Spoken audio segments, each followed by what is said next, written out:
Bien, vamos a dar inicio a la clase teórica del día de hoy sobre enfermedades congénitas del riñón y vías urinarias. Bien.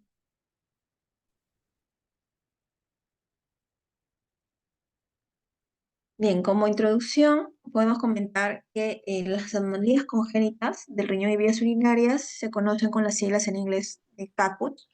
Vienen a ser un grupo de diferentes malformaciones de todo el tracto eh, urinario, secundarias a un desarrollo pues anormal del mismo, ¿no?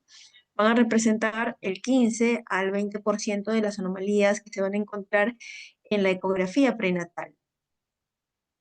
Y van a presentar una tasa más o menos de incidencia de 3 a 6 casos sobre 1000 recién nacidos vivos, ¿no? Si bien es cierto, pareciera una cantidad pequeña, pero si lo multiplicamos pues, por toda la población, a nivel pues, de Perú, tenemos una gran tasa de niños que nacen con alteraciones congénitas, ¿no? Entonces, vienen a ser casi casi el 50 al 60% de causa de enfermedad renal crónica y del 30% de la enfermedad renal crónica terminal, ¿no? Aquella que ya necesita diálisis o trasplante renal, siendo pues la principal causa de la misma durante la infancia. Se van a originar por defectos del desarrollo del sistema, ya sea colector o de la migración renal o en el desarrollo del parénquima renal, ¿no? Prácticamente, como he mencionado, va a haber una alteración en la morfogénesis de todo el tracto urinario. La mayoría de estas patologías suelen ser esporádicas, que quiere decir que se pueden presentar de manera aislada, pueden no tener un componente genético, un componente hereditario, pero en una minoría del 10 al 20% sí lo encontramos como una agregación familiar. Pueden ser uni o bilaterales y también pueden coexistir varias alteraciones congénitas en un mismo paciente. Entonces, ¿cuál es la importancia de estudiar este tema? Es que prácticamente va a ser la principal causa de enfermedad renal crónica en la edad pediátrica, ¿no? Por eso es la importancia de detectarlas a tiempo. Entonces, para nosotros poder eh, entender, ¿no? Porque vamos a hablar de las diferentes patologías, tenemos que hacer un recordaris de la embriología, ¿no? Que ya es un tema, es una asignatura que ustedes ya han estudiado en los primeros años de medicina. Entonces, recordemos pues que el tracto urogenital va a derivar del mesodermo intermedio. Esta embriogénesis renal se va a dar de manera progresiva durante 3 etapas que eh, se van a presentar de una secuencia de craneal a caudal, ¿no? O sea, de arriba hacia abajo. Primero, presentando por el pronefros, ¿no? El pronefros viene a ser, eh, por decir de alguna manera, esa primitiva forma de, de tejido renal, ¿no? Por así decirlo, que se va a iniciar en la cuarta semana de gestación. Pero este tejido va a involucionar rápidamente y hacia las finales de esa misma cuarta semana va a dar lugar a lo que es el mesonefro. Y este mesonefro es importante porque el mesonefro va a dar origen, o de ahí va a desprender lo que es la yema ureteral, ¿no? O el brote ureteral, lo que se conoce, ¿no? Y el brote ureteral, ¿por qué es importante? Porque el brote ureteral, al unirse con el mesénquima metanéfrico, que es el otro, ya la tercera etapa de la embriogénesis renal, ¿no?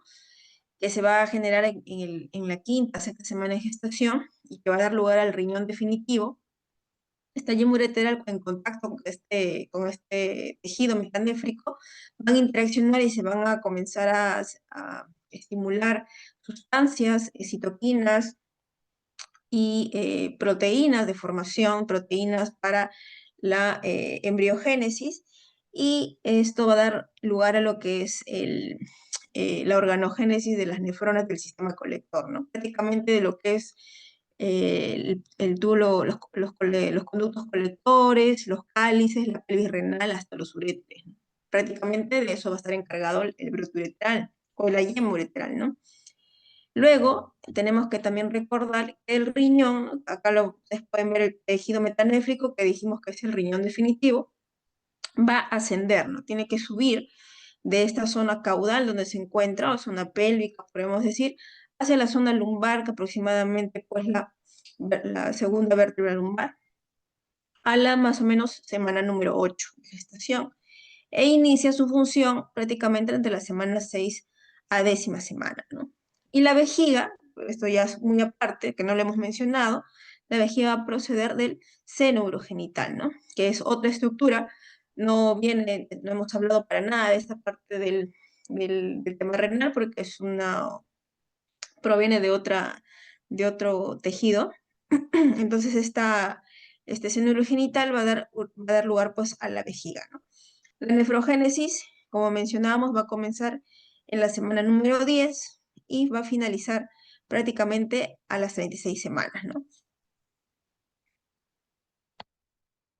Este es un pequeño, entonces ha sido un breve repaso rápido de la embriogénesis renal, ¿no? Y nosotros, más que todo, ¿para qué hemos mostrado esto? Para que ustedes entiendan que durante todo, en cualquiera de estas etapas, ¿no? Hemos mencionado desde la formación del riñón, desde su misma movimiento de migración, hasta, ¿no? Que dan la yema ureteral, ¿no? Que dan estas estructuras, desde el uréter hacia los túbulos colectores, podemos tener una alteración en la formación de alguna de estas estructuras y por lo tanto, o pasos mejor dicho, y por lo tanto tenemos malformaciones congénitas. Bien, entonces dentro de las causas de los CACUT, esta es como dije, es un grupo de enfermedades que tienen una causa multifactorial. Se cree pues que hay un ambiente que predispone, ¿no? A este tipo de patologías, como por ejemplo factores maternos, ¿no? La madre que de repente esté con una diabetes pregestacional o que esté sufriendo pues de obesidad o que esté consumiendo también ciertas sustancias que no deberían consumir en la gestación, o también de repente tiene pues un recién nacido con bajo peso al nacer. Y si a eso le sumamos que durante el desarrollo de esta embriogénesis tenemos pues alteraciones o mutaciones en los genes encargados de la síntesis proteica, el desarrollo renal normal, pues vamos a tener que van a incrementarse la susceptibilidad a CACUT, ¿no? Al tener, como les digo, estas mutaciones genéticas. Aquí, para que ustedes puedan ver que existen varios genes implicados en esta interacción que dijimos, ¿no? De la yema ureteral con el parénquima metanéfrico. Entonces, son varias sustancias que se van a secretar y van a estimular esa diferenciación. Entonces, cuando tenemos alteraciones en estos genes, pues podemos tener alteraciones en la formación de toda esta vía urinaria. Recordemos lo que hemos mencionado, ¿no? En caso de factores maternos, las mutaciones y también factores agresores externos que podemos tener durante el desarrollo de la persona, da lugar a la formación pues, de un tracto urinario anormal. Para recalcarles que dentro de los factores intrauterinos, ¿no? ¿Qué factores podemos tener que predisponen a los CACUT? Por ejemplo, que la madre tenga una dieta baja en proteínas. Recordemos que las proteínas son importantes para la síntesis de tejidos, ¿no? Entonces, alta cantidad de sodio también, o muy baja cantidad de sodio también puede estar implicado en ello. La ingesta de cocaína, alcohol, o deficiencia también de vitamina A o cuadros de hiperglicemia, lo que decíamos de la diabetes gestacional, o que esté recibiendo fármacos contraindicados en la gestación como los IECA, los ARA2, corticoides, micofenolato, ¿no? O etcétera, otro tipo de fármacos también contraindicados. Todo esto sumado a lo que mencionábamos de los factores de mutación y ambientales, pues genera lo que es mencionábamos que los CACUT, ¿no? Bien, entonces, ¿cómo detectamos estas patologías? Decíamos que teníamos que detectarlo precozmente con una ecografía, ¿no? La ecografía prenatal realizada a la gestante en el segundo trimestre, prácticamente entre la semana 20 y 22, ¿qué nos va a permitir? Nos va a permitir valorar la morfología, ¿no? De los riñones, o sea, las características tanto del tamaño, de las características ecográficas del parénquima, en la médula de los riñones en el feto, en este caso ya en el embrión, ¿no? Y también del tracto urinario.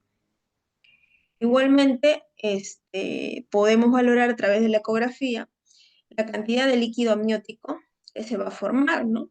Muchas veces podemos tener eh, un líquido amniótico bajo, un volumen bajo, ¿no? Que quiere decir que tenemos oligohidramios.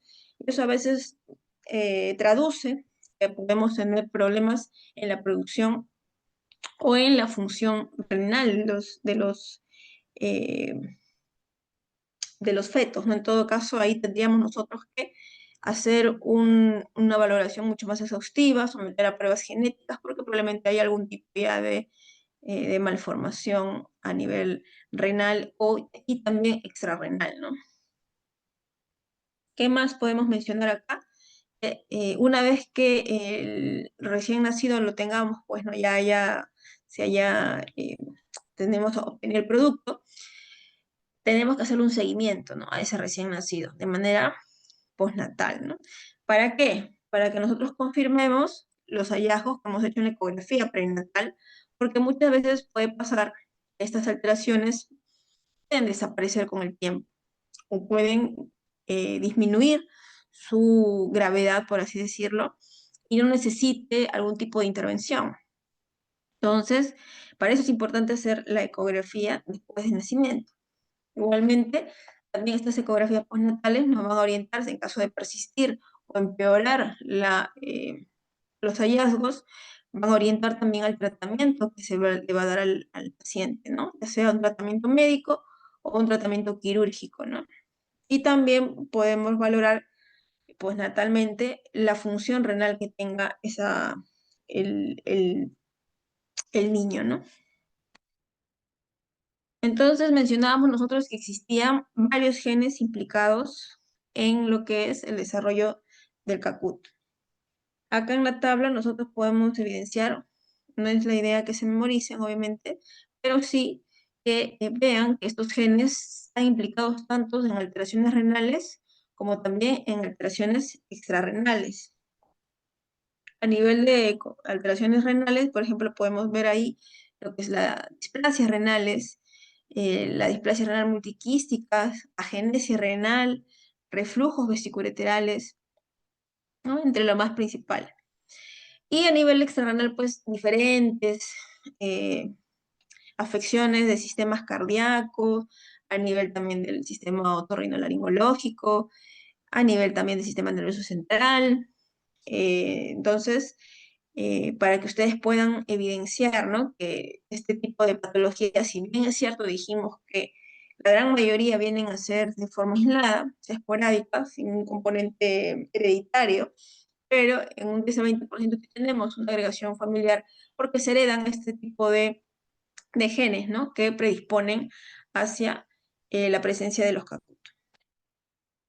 Y entonces, para resumir, decíamos nosotros que nosotros al tener una detección prenatal por ecografía de estas alteraciones, ¿no? Este paciente, por ejemplo, este niño o el recién nacido ya sale del producto, ¿no? Ya salió, tenemos al recién nacido, conforme esta persona comience a desarrollarse por las diferentes etapas de vida, niño, adolescencia, adultez, puede estar sometido a diferentes injurias, ¿no? Injurias renales, puede tener de repente desarrollo de obesidad, desarrollo de diabetes, hipertensión, y esos también son factores de riesgo para la presencia de enfermedad renal crónica. Entonces, si ya de por sí nace con una de estas alteraciones que tiene alguna gravedad importante, más aunado a estos factores de riesgo que puede desarrollar durante toda su vida, pues incrementa más el riesgo de desarrollar enfermedad renal crónica terminal, ¿no? Y conllevar a lo que es diálisis o bien necesitar un trasplante renal. Entonces, la moraleja es de que nosotros tenemos que hacer una detección temprana de la ecografía a la embarazada ¿en qué trimestre? Uno de los presentes. En el segundo Segundo trimestre. trimestre. En el segundo trimestre, perfecto. Ya, por lo menos levantan la moral cuando están respondiendo. Entonces, la clasificación de estas patologías vamos a tenerlo en diferente de acuerdo a su origen embriológico. Hemos dicho que podemos tener alteración en el parénquima renal, ¿no? También alteración en la migración renal, o también anomalías de toda la parte cuando se diferencia el brote ureteral, ¿no? En la parte del sistema colector hacia los uretres. Entonces, vamos acá a las anomalías del parénquima renal. Las principales tenemos la agenesia renal, la hipoplasia renal, la displasia renal o la displasia renal multiquística. Prácticamente acá estamos hablando del tema metanéfrico, ¿no? El tejido metanéfrico que va a dar lugar al riñón definitivo. Entonces, aquí es donde se va a dar esta alteración generalmente. Las anomalías de la migración embrionaria renal, ectopia renal o riñón de herradura, porque prácticamente el riñón no va a subir, ¿no? Como hemos dicho, tiene que hacer tiene que tener su ascenso desde la zona caudal hacia la zona, perdón, de la zona pélvica hacia la zona lumbar, ¿no? Y las anomalías del sistema colector renal, que ya van a comprender todo eh, desde la unión del urete de la pelvis renal, ¿no? Son estenosis a veces pilureterales, ureteroceles, ureteral, reflujo vesicoureteral, hasta la uretra, ¿no? Las válvulas de uretra posterior y también de la vejiga, ¿no? Que acá no hemos contemplado, acá hay una parte también, cuando ya se une también con el tema de la vejiga, cuando tenemos extrofia vesical, ¿no? Entonces no lo he puesto acá. Estaba aparte. La mayoría de estas patologías mencionamos vienen a ser asintomáticas, incluso transitorias. ¿Y cuál es la frecuencia de los que acuden en general? La gran mayoría vienen a estar dadas por anomalías en el sistema excretor, o sea, de la última división, ¿no? Las anomalías del sistema colector, que vienen a ser dadas por dilataciones, por lo general, ¿no? De manera obstructiva o no obstructiva, siendo las más frecuentes las ectasias transitorias. Son ectasias piélicas que se pueden detectar en la ecografía prenatal y que muchas de ellas, por no decir casi el 90%, desaparecen cuando ya se hace el seguimiento al niño, ¿no? A los meses, al año de edad, desaparece. Entonces, no necesita ningún tipo de intervención. Luego tenemos otras ya menos frecuentes, lo que son las estenosis, ¿no? Piloreterales, reflujos vesicoureterales, y todo lo que llevaba al tema del sistema excreto renal, ¿no? Luego tenemos como siguiente frecuencia lo que son las alteraciones del parénquima renal, lo que decíamos de la agenesia, la displasia renal o la displasia renal multiquística. Y por último, las anomalías de la posición o la migración renal, ¿no? Que está dentro de la ectopia y el riñón en herradura. Entonces vamos a hablar de cada una de estos grupos. Empezamos por las anomalías del parénquima renal, que prácticamente vienen a ser las más graves, ¿no? ¿Por qué vienen a ser las más graves? Porque van a afectar el tejido renal funcional, ¿no? El parénquima en sí, donde se encuentran las nefronas, el glomérulo, del cual se encarga la función de filtración, reabsorción y todas las funciones tubulares que ustedes han estudiado en fisiología renal. Debido a eso, estas patologías pues, van a disminuir la función renal que le queda al paciente. Implica prácticamente una disminución en el número de nefronas funcionantes, ¿no? Lo cual va a ser un factor pronóstico de la función renal a largo plazo.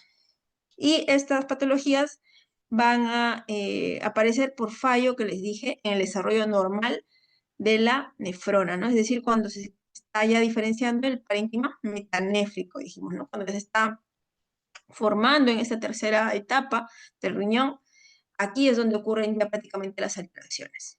Entonces dan como resultado, como les digo, perdón, la displasia, la hipoplasia, genesia y las enfermedades quísticas. Entonces empezamos con la genesia renal.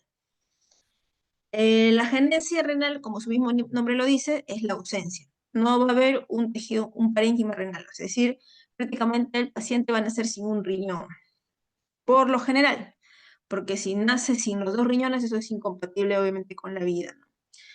Pero es la ausencia, como les digo, del parénquima renal. Y esto se va a originar por una disrupción pues, del desarrollo metanéfrico que ya hemos mencionado. Generalmente es en el sexo masculino y se da de manera, como les digo, unilateral. El diagnóstico va a ser ecográfico y para eso tenemos que descartar que no haya una ectopia renal. ¿Qué quiere decir esto? Que el riñón no esté en otra posición, en otro lugar. Para eso también se hacen unos estudios, se descarta que no esté en otra posición, entonces no tenemos ausencia del tejido renal, entonces solamente tiene un solo riñón, el paciente tiene agenesia renal. Como la gran mayoría de estas patologías que ya vamos a ver a lo largo de las presentaciones, se va a asociar a otras, ¿no? Como por ejemplo el reflujo vesicoureteral, que generalmente se asocia a este con un 37%, también a estenosis piloureterales o estenosis uretrovesicales o anomalías también extrarrenales.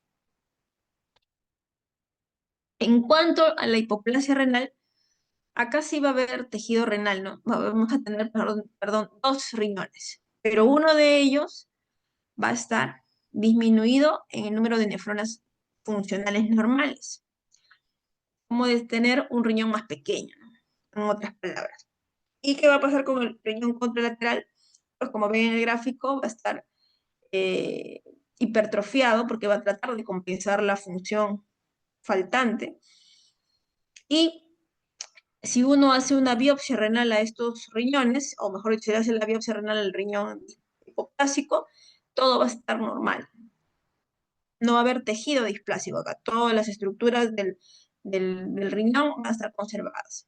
Solamente que es en menor número, como le digo, de nefronas. Más frecuente en el sexo femenino y de manera también unilateral. El diagnóstico igualmente es la ecografía prenatal. Generalmente, reducción del tamaño renal en dos desviaciones estándar de la media según la edad, ¿no? Para eso, los pediatras manejan, los nefrólogos pediatras manejan unas tablas del tamaño renal que deben tener los pacientes de acuerdo a su edad. Entonces, conforme el niño va creciendo, también el tamaño renal o los riñones van creciendo. Y para eso los comparan con esas tablas, ¿no? En casos de una hipoplasia renal unilateral, como les mencionaba, ocurre la hipertrofia compensadora del riñón contralateral, que también se va a ver en la ecografía. Y se suele asociar igualmente con reflujos vesicoureterales y otros síndromes un poco más raros, ¿no? Ahora entramos en lo que es la displasia renal. A diferencia de sus antecesores que hemos hablado, o mejor dicho, de la hipoplasia renal, que era un riñón, por así decirlo, normal, pero más chiquito, este viene a ser una diferenciación ya del tejido renal de manera anormal, ¿no? ¿Qué quiere decir esto? Que vamos a encontrar tejido displásico, tejido alterado, prácticamente tejido normal renal va a estar disminuido, ¿no? Va a estar reemplazado podemos tener quistes, por ejemplo, ¿no? A nivel de tejido renal, y esto va a afectar, por lo tanto, su función. Más frecuente de manera unilateral, y generalmente, por lo general, los riñones displásicos suelen tener un tamaño menor a lo que le correspondería, ¿no? Por edad del paciente. El diagnóstico igualmente es ecográfico, y a las características ecográficas va a ser como si hicieran una ecografía a un paciente con enfermedad renal crónica, ¿no? ¿Cómo se ve la ecografía en un paciente con enfermedad renal crónica? No, vamos a ver una desdiferenciación corticomedular, ¿no? Va a haber pobre diferenciación corticomedular con zonas de hiperrefringencia, podemos ver quistes parenquimatosos, incremento en la ecogenicidad, ¿no? Debido a que el tejido parenquimal va a estar prácticamente anormal, con fibrosis. Entonces, es casi como si ya el paciente tuviera un RC, ¿no? En ese características ecográficas, ¿no? De un RC. Entonces, eso se va a caracterizar el riñón displásico. Por lo tanto, el riñón contralateral también va a sufrir también un efecto compensatorio porque pues, el otro riñón no tiene la misma función. Puede asociarse también a otras anomalías como hidronefrosis, duplicaciones renoureterales y reflujos vesicoureterales. Entonces ya han visto o estamos entendiendo las diferencias de esta primera parte de las alteraciones morfológicas del parénquimo renal, ¿no? Y tenemos la otra patología que es la displasia renal multiquística. Esta displasia renal multiquística viene a ser la displasia renal, pero de una forma mucho más grave y más extrema, ¿no? ¿Por qué les digo que es la forma más grave? Porque el tejido renal prácticamente, no hay tejido renal casi acá.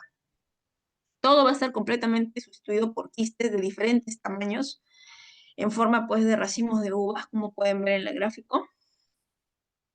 Y estos quistes van a estar separados prácticamente por un tejido que encima va a estar displásico. No es un tejido normal.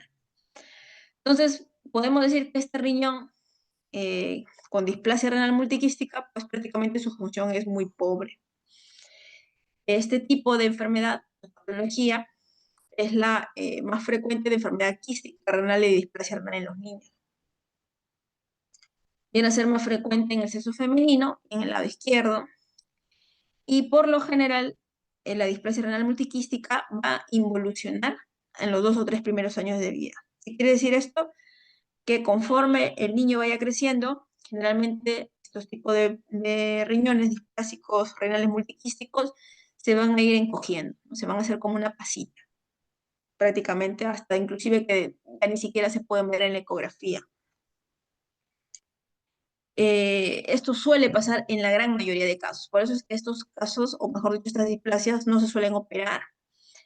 Y si en caso se operan es porque ya han dado mucha complicación, ¿no? Por ejemplo, si los quistes son demasiado grandes, en vez de involucionar más bien crecen, se mantienen, el niño comienza a crecer y los quistes también, generan obstrucciones, generan dolor abdominal, o bien los quistes se infectan, o bien los quistes se pueden hasta inclusive reventar por algún golpe, alguna caída muy fuerte, porque se dan cuenta que el riñón prácticamente es una bolsa de quistes.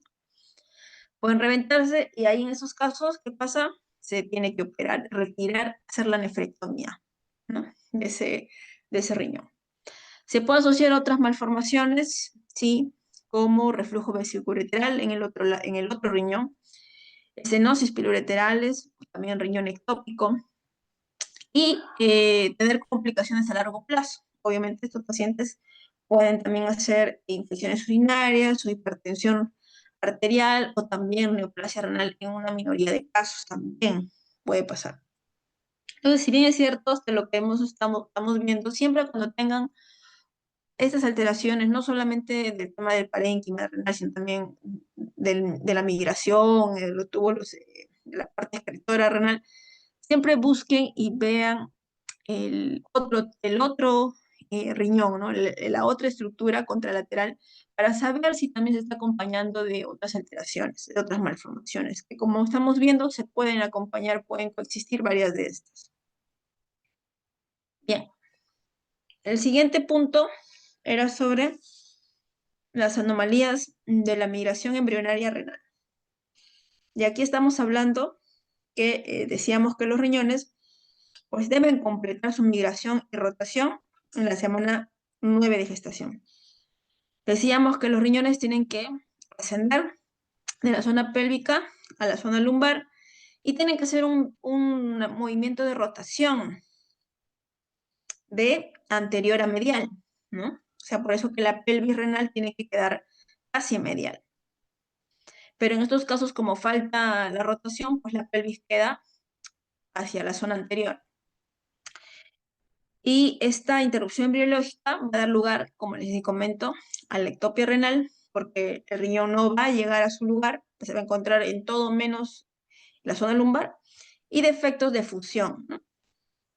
Lo que se conoce como riñón en herradura. Entonces, tenemos la ectopia renal. Esta ectopia renal va a ocurrir cuando el riñón no asciende, como decíamos, de manera normal, desde la pelvis hacia la fosa renal. La mayoría de las ectopias renales vienen a ser asintomáticas, no duelen, no dan ninguna molestia y generalmente suelen tener una función renal disminuida. Como les comenté, va a tener esta falta de rotación de anterior a medial y se pueden clasificar en dos tipos: un riñón ectópico simple o un riñón ectópico cruzado. El más frecuente es el riñón ectópico simple. ¿Qué quiere decir con simple o cruzado? Simple significa que el riñón del lado que le corresponde se encuentra ahí, pero solamente en otra posición, fuera de la fosa lumbar, ¿no? Pero el riñón ectópico cruzado significa de que va a cruzar la línea media O sea, no va a estar en el lugar donde, en el lado donde le corresponde, sino va a cruzar la línea media y por lo tanto va a alojarse más bien en el lado donde se encuentra el otro riñón, ¿no? Entonces, tenemos que decíamos que el riñón ectópico simple es el más frecuente, ¿no? Suele ser a predominio izquierdo y suele ser un riñón más chiquito, como decíamos, hipoplástico y está rotado.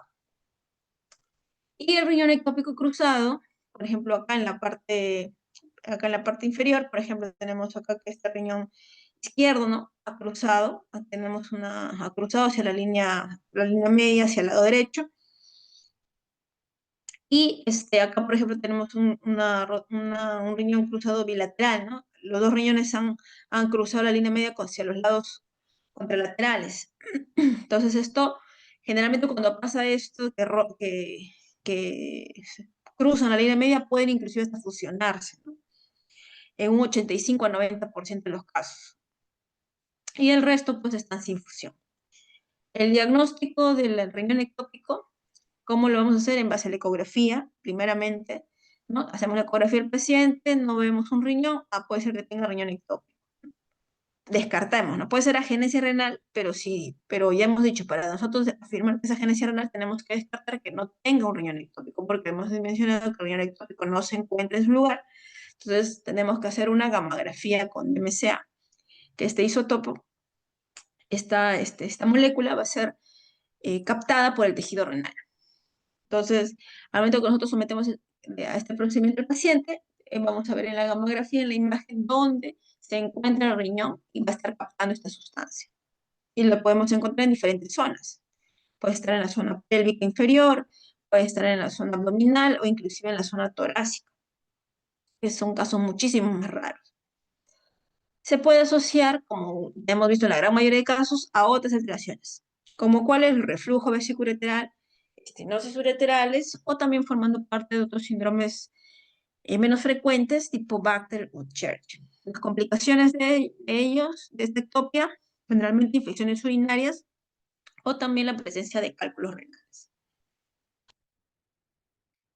La otra patología dentro de lo que es la migración renal viene a ser el riñón en herradura. El riñón en herradura es la anomalía de fusión más frecuente y se va a deber a una migración de las células nefrogénicas por los conductos primitivos antes de la quinta semana de gestación. Generalmente se va a presentar en el sexo femenino y como podemos ver en la imagen de la derecha, estos riñones ectópicos se encuentran unidos por un tejido intermedio que se conoce como el istmo, ¿no? Una unión acá. En la parte baja, por lo general, se encuentran unidas en el 90% de los casos en el polo inferior. Y generalmente esta fusión se va a producir antes de que los riñones asciendan, ¿no? Y por lo tanto, como no van a ascender, tampoco no van a rotar. Y van a tener, pues, los pelvis renales también de estos dos riñones van a estar hacia una zona más anterior. Ven en la figura que este istmo está irrigado por arterias anómalas, no viene por la arteria renal. Ya han estudiado en la fisiología que los riñones vienen de irrigación por las arterias renales, que tienen diferente ramificación dentro del parénquima renal. En cambio, este istmo viene, o por lo general tiene una arteria accesoria que lo irriga, que puede venir de la aorta abdominal, o puede venir de la mesentérica inferior, o de las arterias ilíacas también pueden venir. ¿Qué más podemos decir? Que también el riñón en herradura se asocia pues a otras alteraciones como el reflujo vesicoureteral, ¿no? Estamos viendo que el reflujo vesicoureteral, si se han dado cuenta hasta el momento, se asocia también a varias de estas patologías. Por eso es importante siempre descartarlas. Infecciones urinarias, estenosis pielo-ureterales, hidronefrosis, cálculos, ¿no? El riñón de herradura se suele asociar al síndrome de Turner, por ejemplo, y también tiene un riesgo aumentado de desarrollo de cáncer, como el tumor de Wilms. Bueno, entonces hasta acá hemos hablado de eh, hasta el momento las dos principales clasificaciones, ¿no? Del desarrollo de los CACUT. Ahora vamos a la última parte, que son las anomalías del sistema colector renal.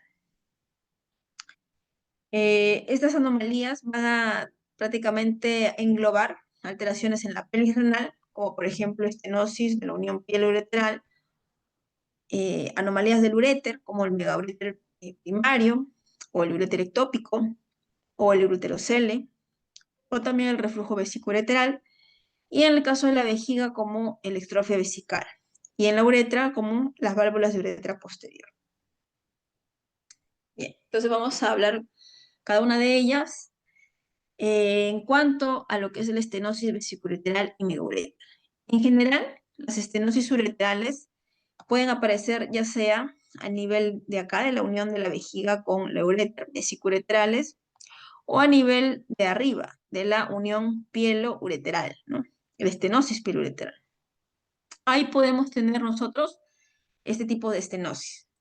Y obviamente que estas patologías van a condicionar o van a producir hidronefrosis. El megauréter, que es este gráfico que estamos viendo en el lado derecho, ¿no? Cuando nosotros tenemos estenosis vesicoureteral, se puede formar lo que es el megauréter. Este megauréter tiene un diámetro más de 7 milímetros, desde la semana 30 de edad gestacional hasta los 12 años de edad. Es más frecuente en el sexo masculino y en el lado izquierdo. Y podemos encontrar dos tipos de megauréter, el primario o el secundario. El primario prácticamente por una normal función, ¿no? Una normalidad de la función anatómica de la unión ureterovesical, acá a nivel justo de la desembocadura del uréter en la vejiga.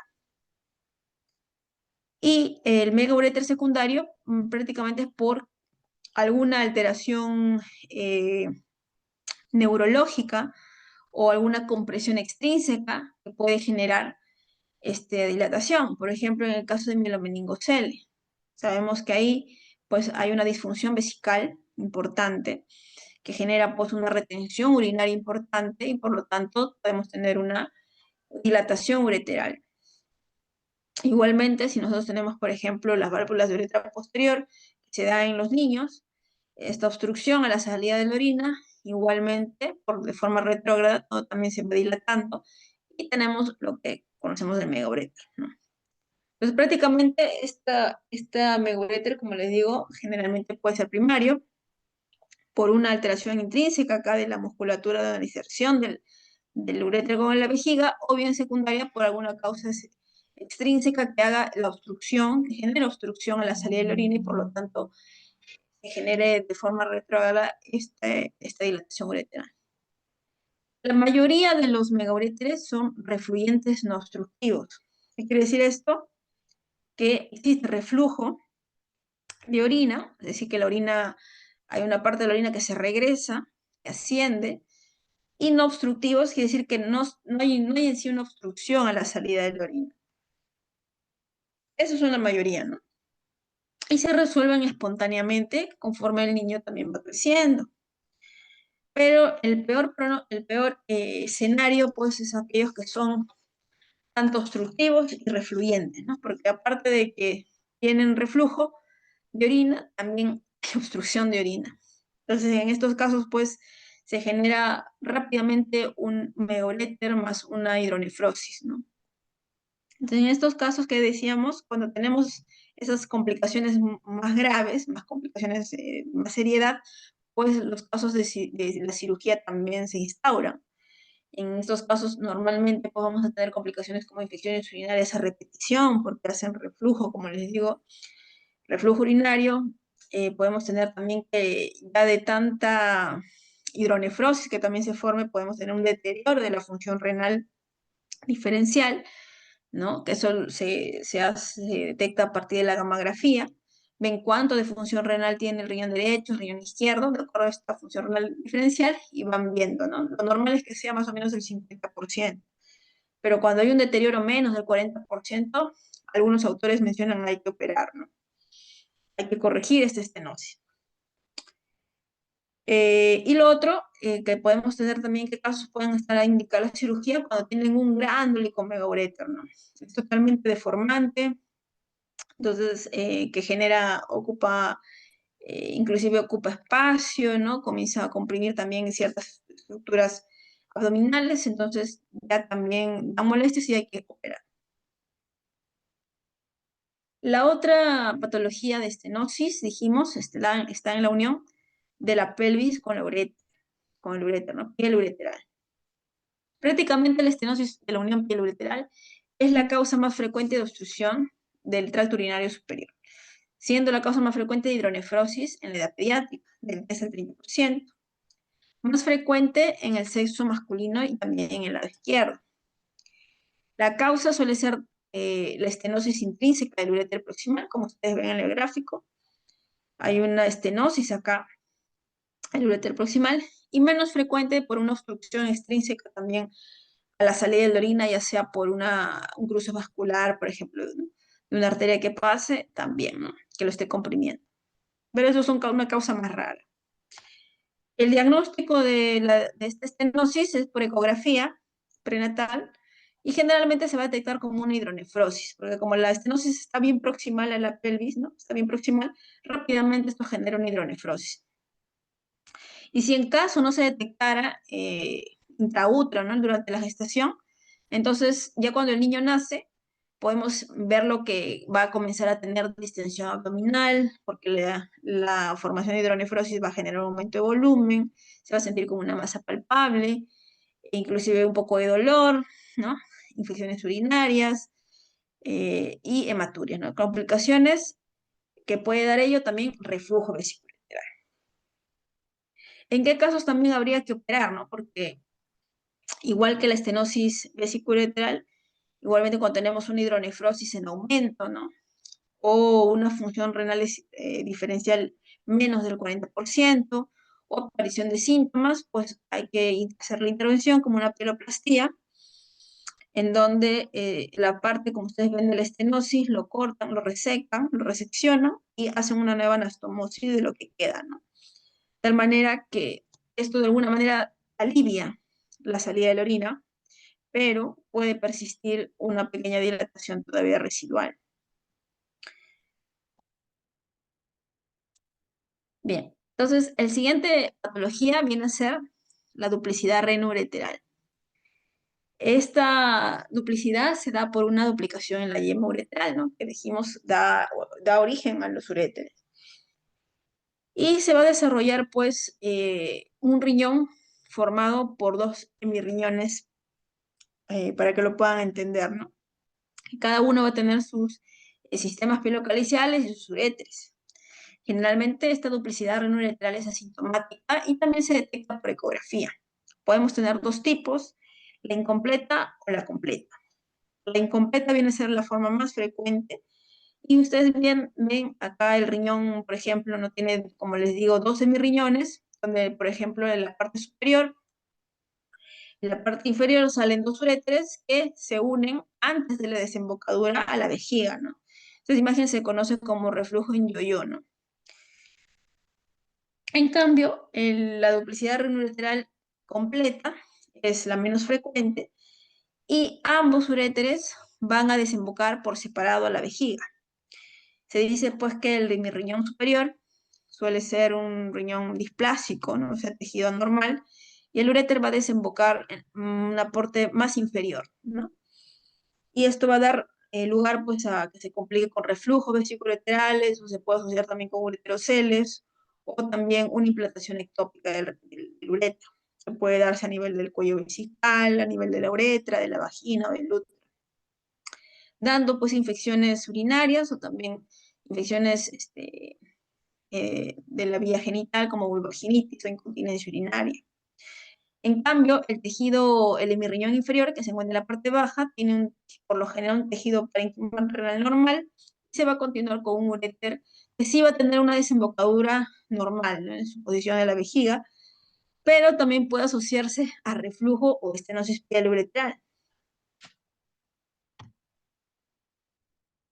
Entonces, estas patologías hay que corregirlas, ¿no? Porque normalmente, como ustedes pueden ver, se asocian a infecciones, a complicaciones de reflujo, entonces sí habría que también intervenir para evitar este tipo de, eh, de complicaciones en el niño, ¿no? La otra patología es el ureterocele, ¿no? El ureterocele decíamos que se suele o se puede presentar en esta implantación del uréter de la parte superior, ¿no? Que decíamos cuando se implanta hay una dilatación acá, como una bolsita, como ven, un ureterocel igualmente, ¿no? Entonces acá lo podemos señalar ya más específico, viene a ser una dilatación quística de este segmento terminal intravesical, ¿no? De la implantación del ureter en la vejiga. Acá, como ustedes pueden ver en el gráfico, hay una dilatación como una bolsita, y esto se suele generar o se suele presentar en las mujeres de manera también unilateral. La forma más frecuente de presentación viene a ser por infusiones urinarias en los primeros meses de vida. Y como mencionábamos, el 80% se asocia al polo superior de un riñón duplicado, lo que mencionábamos de la duplicidad renoureteral, y el 60% tiene un origen, un orificio ectópico en la uretra, ¿no? O sea, sale la uretra, por ejemplo, este tiene una implantación ectópica, por ejemplo, en la uretra, en caso en caso fuese de las niñas, viene a ser la causa más frecuente de obstrucción uretral, ¿no? Si el uretra desemboca en la uretra. Se puede asociar también a reflujo vesicouretrales, estenosis uretrovesical. Y la mayoría, como ya es de suponer, como genera esta dilatación quística y predispone a infecciones y todas las complicaciones, pues sí necesita un tratamiento quirúrgico, en la gran mayoría de casos. Siendo la punción endoscópica pues la técnica de elección para poder resecar esta dilatación. Bien, entonces de aquí tenemos, hasta ahorita todo bien, todo han entendido. ¿Sí están siguiendo la ilación? Sí, Sí, doctora. doctora. Sí, doctora. Perfecto. Entonces, la otra patología también bastante frecuente en la práctica clínica es el reflujo vesicoureteral, que ya lo hemos mencionado hasta el cansancio, ¿no? Es la que casi se repite en casi todas las patologías que hemos venido mencionando, con las cuales se asocia.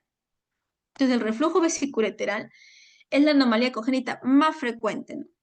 Y se va a definir por el reflujo retrógrado normal de la orina desde la vejiga hacia el uretra. Generalmente se presenta en el sexo femenino, suele ser bilateral y también, generalmente también dan formas graves de reflujo. Suelen ser asintomáticas y ceden los primeros meses, cuando si son estadios, obviamente, pues, o no tan graves, ¿no? Y ahorita vamos a ver la gradación del reflujo. Cuando son estadios 1, ¿no? O estadio 2, pues generalmente es observación y a veces pueden remitir en la gran mayoría de casos, pero en otros no. Sobre todo cuando ya son bilaterales, ahí sí, generalmente se comportan de manera más sintomática y con gravedad. Entonces, la etiología de esta patología es primaria por una unión uretrovesical incompetente. Es decir, que la musculatura acá de esta unión va a estar débil. Entonces, va a predisponer en que la orina debe ir del uréter hacia la vejiga, pues se retorne, ¿no? De la vejiga hacia el uréter. Y también tenemos una etiología secundaria por también obstrucción a la salida de la vejiga, ¿no? Y ya hemos mencionado, como por ejemplo el mielomeningocele, o que tenga pues una estenosis de la uretra, o un compromiso uretral, ¿no? De las válvulas de uretra posterior que mencionábamos también. El diagnóstico viene a ser ecográfico. Igualmente, podemos tener hidronefrosis, ¿por qué? Porque hay una obstrucción, va a haber, perdón, un reflujo vesicoureteral, la orina va a subir, va a retrógrada hacia el riñón y por lo tanto va a aumentar la presión acá también intrarrenal y por lo tanto los cálices se van a ir dilatando y se va a ver que va a haber hidronefrosis. El gol estándar para detectar el reflujo vesicoureteral viene a ser la cistouretrografía miccional retrógrada, o lo que se conoce como sus siglas como CUMS. ¿Por qué es el gol estándar? Porque nos va a detectar dos cosas. Nos va a permitir ver la gravedad, que es lo que le digo, la estadificación de los grados del reflujo, y también nos va a permitir ver si tiene otras anomalías asociadas. Acá abajo podemos ver, por ejemplo, la imagen de un CUMS bilateral, ¿no? Un CUMS donde vemos reflujo vesicoureteral, ¿no? Con la dilatación de los cálices de los dos riñones, a predominio derecho. Las complicaciones de este reflujo vesicoureteral vienen a ser las infecciones urinarias y que como esta patología va a causar hidronefrosis, va a generar también de que a lo largo del tiempo progresa rápidamente a enfermedad renal crónica. Y es la principal causa de enfermedad renal crónica en la infancia, ¿no? El reflujo vesicoureteral. La etiología del reflujo viene a ser dada, ya hemos mencionado, por una anomalía de madurativa del mecanismo valvular de la unión uretero-vesical. Entonces, este túnel que está formado, ¿no?, de la vejiga a la implantación del uréter suele ser muy corto, no tiene un buen mecanismo valvular y por lo tanto la orina se regresa, ¿no?, de manera retrógrada. ¿Y cómo así, no? Recordemos que hemos mencionado que la yema ureteral, perdón, nosotros habíamos mencionado que la yema ureteral de origen al uréter, ¿no? Dentro de varias estructuras el uréter también. Si este origen de la yema ureteral ocurre muy cerca de la futura vejiga, entonces el orificio va a estar desplazado lateralmente y por lo tanto el túnel submucoso va a estar más cortito. Entonces este túnel, conforme un niño va creciendo, se va alargando también. Y esto va a aumentar pues, la competencia de la válvula y podemos tener una resolución del reflujo vesicoureteral en la gran mayoría de niños, como les digo, ¿no? Cuando este reflujo, pues, no tiene una gravedad importante. Pues, generalmente en los estadios precoces pasa esto, ¿no? El niño va creciendo, el túnel se va madurando, por así decirlo, va agarrando más fuerza la musculatura, entonces ya cesa el reflujo y no necesita ninguna intervención. Entonces, mencionábamos que el reflujo tiene una clasificación. Son 5 grados del reflujo vesicoureteral, según el estudio de reflujo internacional. Hay un comité que estudió ello. Entonces acá, eso prácticamente vienen a ser las imágenes, según pues, imagínense que estas son las imágenes del TUMS, ¿no?, que ya les he mencionado. Y tenemos el grado 1, por ejemplo, el reflujo sobre el alcance del uréter, ¿no? Y no lo va a dilatar. En el grado 2 podemos tener que el reflujo va a alcanzar el uréter, la pelvis y los cálices, pero tampoco no los va a dilatar.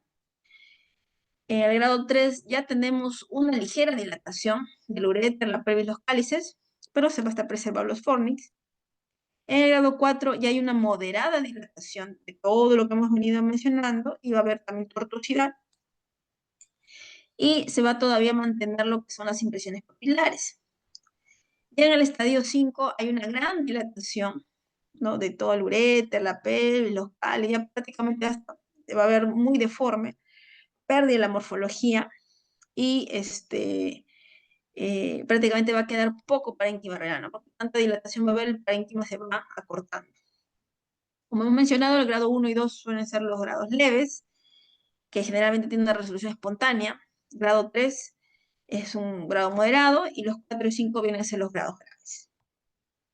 El tratamiento del reflujo vesicoureteral va a prevenir o busca prevenir las infecciones urinarias, ¿no?, recurrentes, lo que es la pielonefritis y la formación de cicatrices renales. Pero como hemos dicho, este reflujo va a llegar hacia los cálices y por lo tanto podemos tener infecciones urinarias pues a repetición y que se compliquen, como les comentaba, con pielonefritis. Cuando tenemos pielonefritis, prácticamente tenemos grados de pielonefritis severas, ¿no?, con sepsis, estas complicaciones fuertes de infección, por lo general pueden generar cicatrices renales, ¿no?, y eso va disminuyendo la función renal del paciente. Puede establecerse de forma secuencial el tratamiento, ¿no?, dependiendo, por ejemplo, como les digo, depende del grado del reflujo y la aparición de infecciones urinarias, ¿no? El tratamiento, acá vemos el algoritmo diagnóstico, ¿no? Tenemos, por ejemplo, las medidas generales que hay que dar a todos los pacientes con reflujo.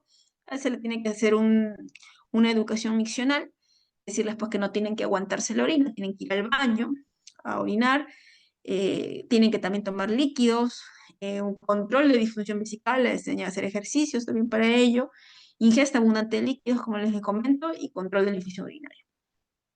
Tenemos 2 conductas, ¿no? Una conducta expectante, si estamos ante grados leves, como le digo, 1 o 2, o bueno, 3 en el caso de varones, y si tenemos, por ejemplo, pero si durante la observación este paciente comienza a hacer complicaciones, infecciones urinarias, como le digo, pielonefritis, etcétera, ya acá hay que hacer una intervención quirúrgica o endoscópica. En el otro caso, de que fuesen estadios graves, por ser, ¿no? 4, 5 o 13 mujeres, obviamente aquí hay que dar también una profilaxis antibiótica, hay que valorar el daño ya en estos casos, ¿no? Hay que hacer su gamografía con MSA para ver la funcionalidad, y si estos casos, como les digo, se complican con pielonefritis, pues también hacer la corrección quirúrgico-endoscópica. En conclusión, infecciones urinarias recurrentes en niños que están tomando profilaxis antibiótica, hay que dar un tratamiento quirúrgico. En es más, cuando tenemos reflujo vesicoureteral asociado a otras patologías como ureterocele, duplicidad renal, también podemos intervenir de manera quirúrgica. Y en los estadios en los grados altos, perdón, 4 o 5, que sobre todo persiste inclusive, ¿no? Por encima de los 3 años hay que hacer también la intervención quirúrgica. Tenemos, como dijimos, el reflujo se puede complicar con pielonefritis y a la larga esto genera lo que es la nefropatía por reflujo. ¿Qué significa? Que el riñón comienza a perder tejido funcional, a verse cicatrizado, formación de esclerosis. Y esta nefropatía por reflujo se puede detectar con la gamografía renal con ácido dimercaptol succínico, que es el DMCA. Para eso permite nosotros valorar la función, más o menos el daño renal, ¿no? Con el DMCA. Si ya tenemos un DMCA también nos arroja de que ya hay una función renal disminuida, probablemente ya este paciente pues tenga un mayor riesgo de desarrollar hipertensión arterial o enfermedad renal crónica a mediano plazo. Por último, hablemos de lo que es la distrofia vesical. No, penúltimo, perdón, es una patología previa. La distrofia vesical decíamos que es una malformación, o mejor dicho, lo mencionamos que es una malformación grave. ¿Por qué? Porque es un defecto del desarrollo de la pared abdominal que va a dejar descubierto a la vejiga, ¿no? Hacia el exterior. Y generalmente esta extrofia vesical va a estar dentro de un complejo patológico llamado extrofia de epispadias y está formado por un grupo de malformaciones. Por ejemplo, ¿no? Tenemos epispadias, que significa que la placa uretral está total o parcialmente abierta en la superficie dorsal del pene. O sea, va a estar expuesto ese tejido. Tenemos extrofia vesical clásica. Cuando la placa vesical está abierta en la parte inferior del abdomen, la uretra es epispádica. Y la extrofia de cloaca, cuando la placa vesical y la porción ileocecal están unidas y abiertas, o sea, hay una exposición tanto de la parte de la vejiga como también de la parte ileocecal, mostrándose como una placa única en la región inferior del abdomen. Todas estas patologías, o mejor dicho, todas estas formas de presentación de la extrofia, es de tratamiento quirúrgico, pues, ¿no? Porque esto no se puede dejar así, hay que cubrir. Hay que hacer una corrección del abdominal para cerrar todos estos planos y que mantener estos órganos pues dentro de la cavidad abdominal. Y por último, ahora sí mencionamos lo que son las válvulas de uretra posterior.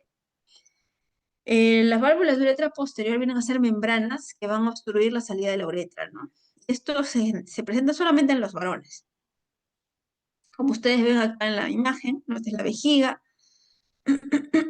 acá está la uretra, y en esta parte, que ustedes ven la flechita, ¿no? Vamos a tener estas membranas, que son las válvulas uretrales, ¿no? Vienen a ser prácticamente la causa más frecuente de obstrucción congénita del varón. Y se va a creer porque se debe a una detención del desarrollo embriológico de la uretra entre las semanas 9 y 14. ¿Qué vamos a ver en la ecografía? Como no va a haber una salida de la orina correcta, porque acá va a haber como una estenosis, por así decirlo, ¿no? Va a cerrar estas válvulas, entonces todo lo de atrás se va a dilatar, ¿no? De tal manera que podemos tener una megavejiga, con signos de vejiga de lucha, ¿no? La pared se va a engrosar, vamos a ver la dilatación también de esta parte de la uretra dilatada, ¿no? Que es una uretra posterior dilatada, que se conoce como el signo de la cerradura. El momento que ustedes ven acá, por ejemplo, la ecografía, por ejemplo, acá lo ven, ¿no? Esta es la uretra dilatada, la uretra posterior, y esta es la vejiga, ¿no? Cómo se ha dilatado. Entonces, por eso le dicen el signo de la cerradura. o el ojo de buey también creo que le llaman. Se asocia esta patología a también reflujo vesicoureteral, disfunción vesical, displasia renal, y bueno, si esta patología sí es una emergencia urológica, sobre todo en la edad pediátrica, ¿no? ¿Por qué? Porque si no se resuelve ello, llega rápidamente a falla renal aguda y el paciente muere. O sea, el niño puede fallecer. Y para eso tenemos que eh, hacer una cistoscopía, porque la cistoscopía es tanto diagnóstica como terapéutica, ¿no? Diagnóstica porque va a poder ver la obstrucción a nivel de las válvulas que están acá cerrando la salida de la orina, en la uretra, y terapéutica porque va a permitir también hacer la dilatación, ¿no? Y por lo tanto la ablación también de la zona estenosada. Mejor dicho, de la presencia de las válvulas, ¿no? Que las van a poder eliminar. Entonces, eso es lo que se busca eh, con, con la ecografía, ¿no? Detectar a tiempo esta patología, porque como les comento, al nacer este pequeño, a las pocas, inclusive a las pocas horas puede haber este problema, no orina, está en anuria y necesita rápidamente ser intervenido. Conclusión, entonces, de los CACUT. Hemos dicho que podemos tener, por ejemplo, alteración en el número del tejido renal, por ejemplo, agenesia renal, ¿no? Podemos también tener alteración en el tamaño, parénquima renal, hipoplasia renal, o el nivel de la posición que decíamos, de ectopia renal, riñón de herradura. Igualmente en el parénquima renal decíamos que podemos tener displasia, ¿no? Que es lo que conocemos como displasia renal o displasia renal multiquística. Y en caso de dilataciones, si son obstructivas o no obstructivas, en caso de obstructivas, pues todas las estenosis que hemos mencionado, ¿no? Estenosis pieloureteral, estenosis vesicoureteral, estenosis de las válvulas de uretra posterior, y las no obstructivas como el reflujo vesicoureteral, el megaureter y la sectasia, ¿no? La sectasia no la hemos tocado como tal porque solamente es la dilatación de la pelvis, como les digo, y es transitorio, ¿no? Como le dije, la gran mayoría, el 90% se resuelven solitas. Entonces, es una patología, es de lo más común. Es de lo más común que van a ver en la ecografía prenatal. Bien. Entonces, allá, las conclusiones, entonces, las conclusiones de esta exposición, ¿cuáles serían? CACUT va a englobar un grupo de patologías que hemos mencionado que son muy frecuentes y se van a asociar a diferentes complicaciones, ¿no? Por lo general, infección urinaria, y van a ser la causa más importante de la enfermedad renal crónica terminal en la edad pediátrica.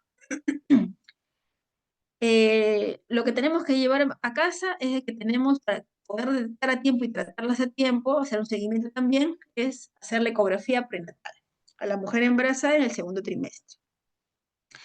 Realizar una correcta historia clínica, obviamente, para ver si hay un antecedente familiar de la madre, exposición a fármacos, como hemos mencionado, ¿no? Y problemas renales o patológicos que haya desarrollado la mamá.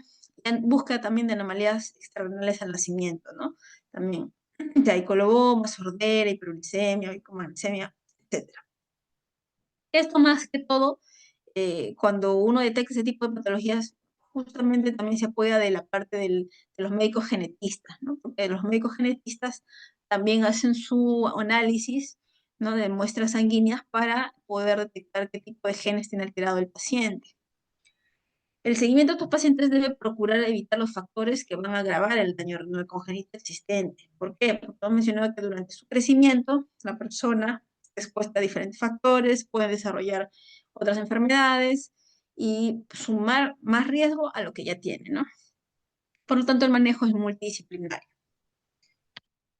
Bien, entonces, esa sería toda la exposición del día de hoy con respecto a Caput. Es un tema bastante interesante, no es común que lo presenten, la verdad, en las universidades. A mí sí me alegra que se haya tocado, porque si bien es cierto, estas malformaciones son más frecuentes en la edad pediátrica, ¿no? Entonces se tocaría también en pediatría, seguramente lo van a ver cuando roten este segmento, pero ya van entendiendo la importancia de por qué hay que detectarlas, hacerle un seguimiento, y aquellas pues que se compliquen o que tengan alteraciones eh, concomitantes con otras, pues probablemente ya termine un tratamiento de intervención, ¿no? para hacer su corrección final. Bien, chicos, no sé si hay alguna pregunta o todo claro. Doctora, ¿Todo claro? ¿cuáles Mensajito, a eran las ver. complicaciones de la displasia renal multiquística? Ah, ya, la displasia renal multiquística, como le comenté, doctor, por lo general, este riñón involuciona, ¿no? Como dijimos acá. La gran mayoría involuciona, o sea, se hace como una pasita. Hasta inclusive no se nota en la ecografía, como dijimos, hasta algunos médicos cuando le quieren hacer y en el tiempo, ya ni lo notan y piensan que tiene agenesia renal. Eso pasa en la gran mayoría, pero se pueden complicar la minoría con reflujo, ¿no? Que les digo, en el otro riñón contralateral. O reflujo vesicolateral o estenosis, ¿no? Ujú.